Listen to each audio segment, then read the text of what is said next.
Hello, this is Paul Montalongo and Mike Mintier and Jonathan Sprinkle, and this is the executive summary and investor update report for Main Street 88, Q1 2024, quarter ending March 30 and 2024. And so we're going to send this report out to everyone along with the video.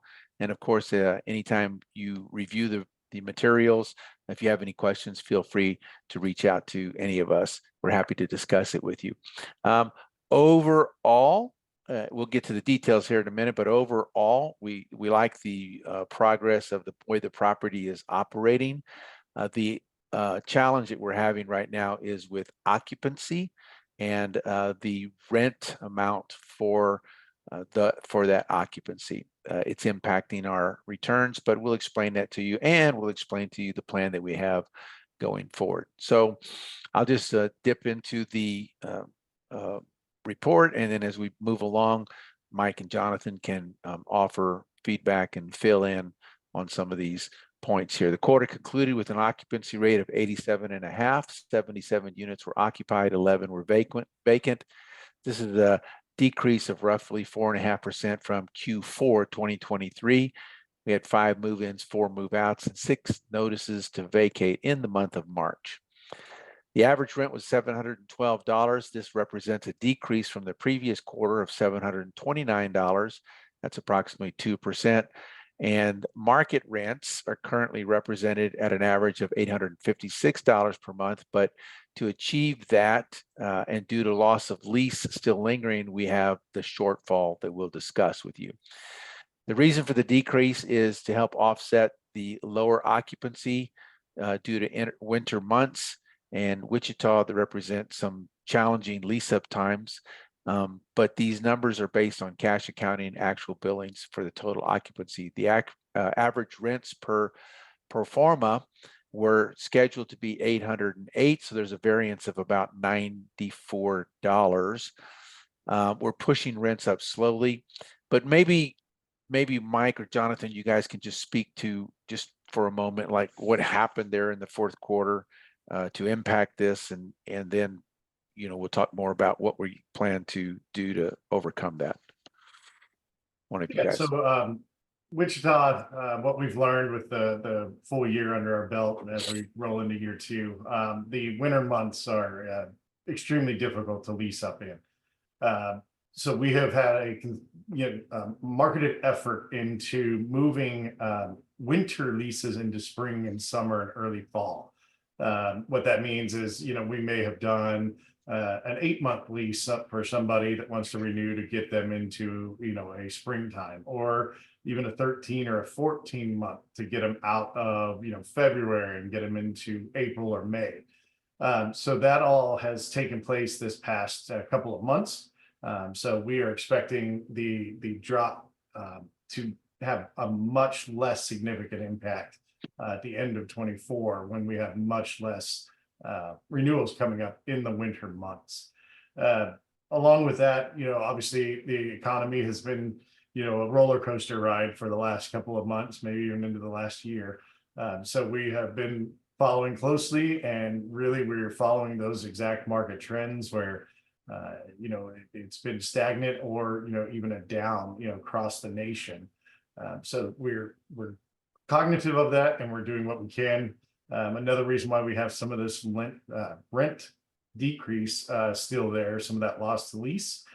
When we took over, there was many of our tenants that were in the 495 and 500 range. And so, being astute landlords, we didn't want to just do a mass exodus and kick everyone out.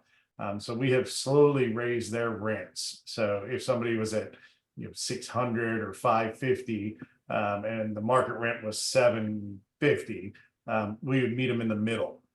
So that should start burning off as we go into this renewal periods into May, June, July, on into the early fall time. Okay, good. You want to add anything to that, Jonathan? No, I don't think so. I mean, I think that pretty much covers everything. Good. So then, addressing that those market influences and such, we have the total revenues for the first quarter were 187,000. This was down a bit from Q4 of 193,000. We had scheduled in our pro forma 231,000. That gave us a variance of $43,000 there. But as Mike mentioned, winter months, amenities, so forth, that were in the original underwriting that not billable. We are anticipating achieving these slight increases through the summer and working to get that stabilization rate of 90% or higher, the occupancy rate of 90% or higher. I'll just reiterate that Wichita is not the only market that's experiencing these kinds of pressures on the market. We see this in some of our other markets and other properties. So the overall impact there is affecting the property.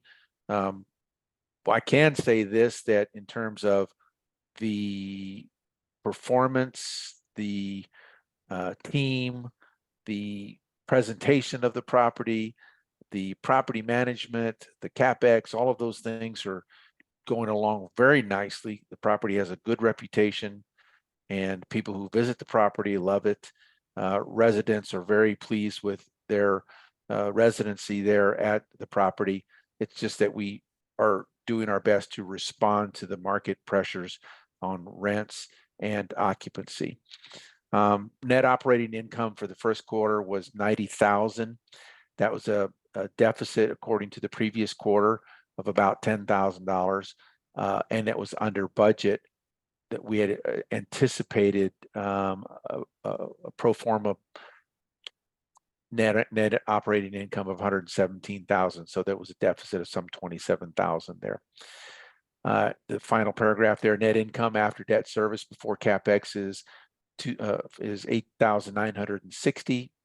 The pro forma said indicated that we would be targeting $37,000. So we're under there also, but on the small upside is that with an $8,000 or a positive NOI, we will be making distributions. Though those distributions will be less than anticipated, they are distributions. I'm going to scroll down just a little bit there on your sheet there, please. Thank you.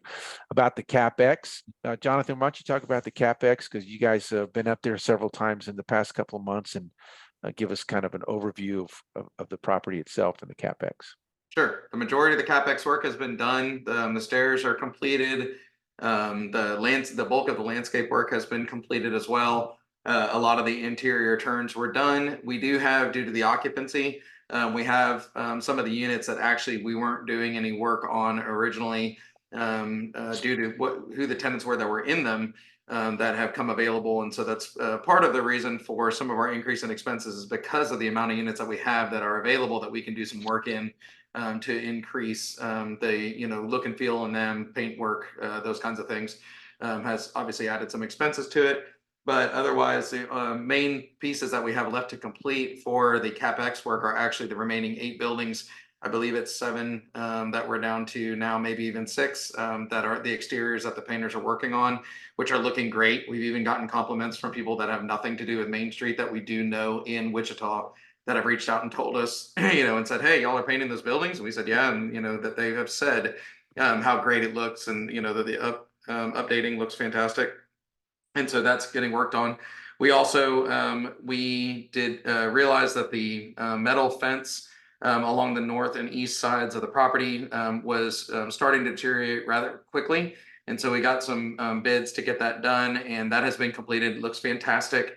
That was not actually in the original CapEx budget, but the numbers on that, Mike, correct me if I'm wrong, somewhere around $10K for us to be able to get the fence work done. And that included some repairs that we were doing on rotted sections of the wood fence around the areas where there are, some of the homeless that walk around and such that we're using for access points into the property. Those have been fixed. And so the fence is looking, really nice, and, will hold up well. And Autumn receives compliments constantly that she tells us about, that the tenants that are there say, how awesome it is that as owners that we do take pride in the property, that we are doing many things for the tenants, for the look, feel, and utilization of the property in the community. Mm-hmm. Okay, great. Appreciate that. No current legal matters, no ongoing legal matters. As we've mentioned, there's a strong in-place management team, maintenance team. Everyone's working well together. We do have nice foot traffic, and tenant prospects are high from the various marketing sources, apartmentlist.com, apartments.com, and Facebook advertising marketplace, and just off the street traffic seems to be good. I will say this, that this is a long plan. This is a long business plan. We are now, let's see, we closed on January 6, 2023. So we are 16 months into it. And in terms of the turnaround of the property, we're very pleased with the way that we've turned it around in the CapEx and the presentation and the management, the tenant base, all of those things. The pressure is right now coming from occupancy and market rent and the ability to drive rents up. But with the 5-year business plan that we've anticipated and the good foundation that we've put together in the property, we feel like, okay, this is just going to continue to get better. We continue to monitor and manage and reduce expenses in the property and run a really tight ship. And so now we just need to work with the occupancy and the increase of the occupancy and the increase of rents. So overall, we're optimistic. We'd like to see a better first quarter report, but overall, we're optimistic, and we'll see how it goes through 2024. Mike and Jonathan, do you guys have anything to add to the report that might be significant? I think that we should point out there are some new builds and new units that have hit the market. They are Class A units, and so they typically would not affect the way that you think that they would, but because of the market conditions, they have actually implemented severe concessions in order to try to get their occupancy and their lease ups done, which has been drawing from the properties that are in the area. They're not right around the corner, but they're not too far. They're within a few miles. And so because of the pricing that they are offering in order to try to get their lease ups done, they're pulling from a lot of the properties that are A's, B's, and C class properties that from tenants that would not typically be able to afford them. So what's happening right now is that absorption rate is affecting the rest of us in the properties that are already in the market. But as soon as the renewals come around, they're not going to be able to hold those concessions for those people. And so you're going to have a lot of those tenants that are going to redisperse. And so this is not a Wichita, has problems and things going on. It's just absorption rate in markets, along with new units that are hitting the ground, but they're not going to be able to continue to do that and, hold to their plan. And so, once we can try to get through this year and, as long as we're in the positive, then, we're very optimistic about what will be coming for, in the future of the property. Good, appreciate that. Mike, anything to add to that? No, I think Jonathan hit everything. I think, the property's looking great. We're poised for a good, momentum going in spring and summer. Good deal. Again, feel free to reach out to us if you have any questions. There's the contact information for Jonathan and Michael. Of course, you can reach out to me anytime. So we appreciate you, and we look forward to the next report. And this information will be in the portal. In the portal. Gotcha. And then, All right. Thank you all. Thank you. thank you.